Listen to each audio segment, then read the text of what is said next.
This is the Conservative Czar, September 18th, 2012.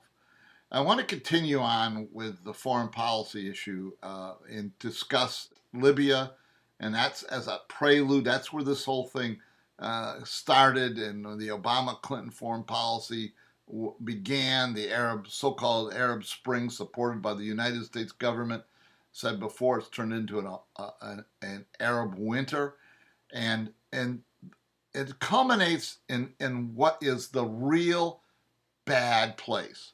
This is where the Obama-Clinton foreign policy, the disaster of it reaches its peak, and that's in Egypt. Libya is a small country, 10 million people. It's got oil, so there is some importance to it. But Egypt is at the heart of the Arab Muslim world. It is 90 million people, generally considered to be the best army, the big food producer in the area. It doesn't have oil, but it is a powerful center of the Arab Muslim world. It's been a cornerstone of American foreign policy for 60 years. It was a cornerstone of American foreign policy when dealing with the Soviet Union. What shifted the Egyptian military from the Soviet Union to the United States when Anwar Sadat became dictator. He was assassinated. Hosni Mubarak took over as head of the military and dictator of Egypt. As dictators go, he's a moderate. His prime strength came in this period of time in trying to keep a lid on the Muslim Brotherhood. And this is what he did. He was a tough guy. He put the jails were filled with Muslim Brotherhood extremists, and he fought them for 50 years. And at the center of it is that he was an ally of the United States. He carried a lot of water for the United States in a very turbulent region. Remember, the Sadat-Mubarak combination in Egypt is what kind of moderated the attitude of the Egyptians to Israel. They weren't strident anti-Israel. They accommodated Israel. All of this was done by Mubarak being an ally of the United States. We have the Arab Spring occur, we have the Libyan situation, and we have the riots in Egypt, the small revolution. The United States gives active support, moral support to the revolution, and Obama-Clinton foreign policy did a lot to support the riot, the revolution, and to turn their back on Mubarak and make it very easy for Mubarak to be kicked out. And it's disgusting. You know, it really harkens back to this idea that the United States turns its backs on our friends. Mubarak was our friend. He stabilized Egypt.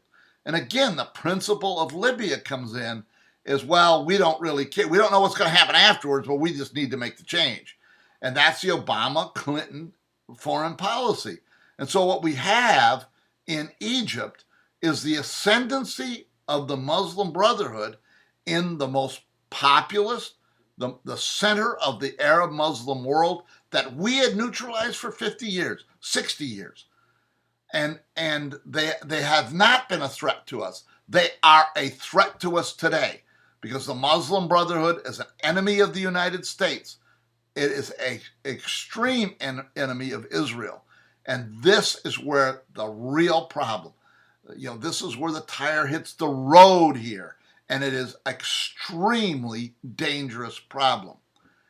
I don't want to get into the reasons why we are supporting Israel.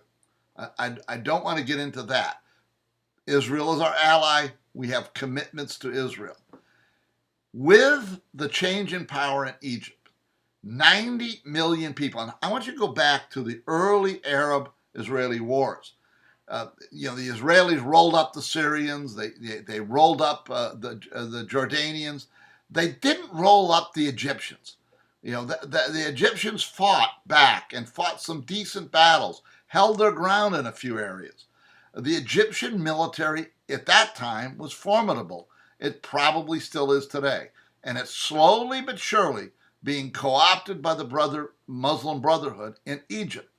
Israel is surrounded. Forget the reasons why we support Israel. The fact is we support Israel. And they are being surrounded by enemies. And when Egypt goes from neutral to enemy, real problems occur, and they center right on Israel. And what is happening is you add to that the Iranian nuclear threat and the danger of an all-out new Arab-Israeli war with unpredictable consequences because of the Obama-Clinton foreign policy, a direct result. If you go back to the Bush foreign policy, the danger in the Middle East was, moderate. There's always danger, but nothing was really hot.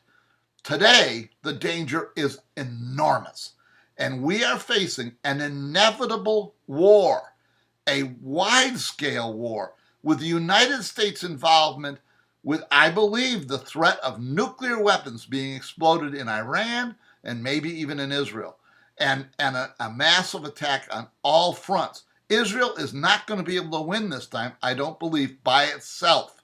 Too many enemies. They've been too long preparing for this. They're too committed. And so what is going to happen if this Obama-Clinton foreign policy is continued is the United States is going to have to directly intervene to save Israel. That is an enormous danger. And how we can't see it, how people can't see it, how Obama can't see it, how Clinton can't see it, and I don't even think Romney gets it. The danger is enormous, and it centers on Egypt. When Egypt went from neutral to enemy of Israel, the problems in the Middle East grew exponentially, and the danger is enormous. The new president, it'll be Obama or Romney, they're going to face this very early, if not before the election. I mean, this is a huge problem. And whereas in the past, 60 years ago, the Israelis had an advantage over the Arab world. That advantage might be less today. So that, again, the United States is going to have to intervene. This danger, extreme danger of a new Middle East all-out war is directly the result of an Obama-Clinton foreign policy. This is the Conservative Czar. See you next time.